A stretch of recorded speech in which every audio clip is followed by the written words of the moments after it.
Alpha palliative കെയറിന്റെ daily ന്യൂസിലേക്ക് സ്വാഗതം.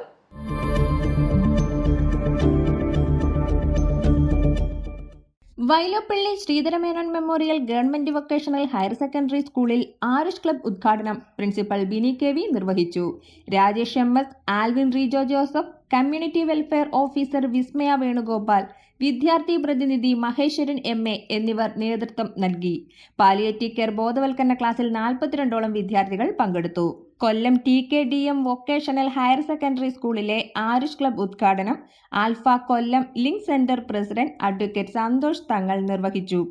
SAPC chief project coordinator Vijin Wilson, Kollam community welfare ഓഫീസർമാരായ ഐശ്വര്യ ജയ, ലിഡ സിറിയക് എന്നിവർ നേതൃത്വം നൽകി. ക്ലബ് കോർഡിനേറ്റർമാരായി മുഹമ്മദ് ഹനീഫ്, അഭിക്ഷിത എന്നിവരെ തിരഞ്ഞെടുത്തു. Kottayam Kanakkari vocational higher secondary സ്കൂളിൽ ആരുഷ് ക്ലബ് ഉദ്ഘാടനവും പാലിയേറ്റീവ് കെയർ ബോധവൽക്കരണ ക്ലാസും നടത്തി. ചടങ്ങിൽ Alpha Ettumanoor centre treasurer Iqbal Ettumanoor, Jalaja Vinod, community welfare officer Akshay Raj എന്നിവർ നേതൃത്വം നൽകി.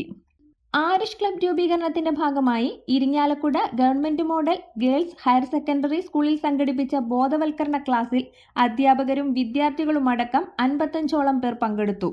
കമ്മ്യൂണിറ്റി വെൽഫെയർ ഓഫീസർ മേഘ്ന അനിൽകുമാർ, വിദ്യാർത്ഥി പ്രതിനിധി Isabella Jose, Alpha Irinjalakuda centre secretary Elsamma, president VJ Thomson, Ayisha എന്നിവർ നേതൃത്വം നൽകി. ഇന്നത്തെ വാർത്തകൾ ഇതോടെ അവസാനിക്കുന്നു. നമസ്കാരം.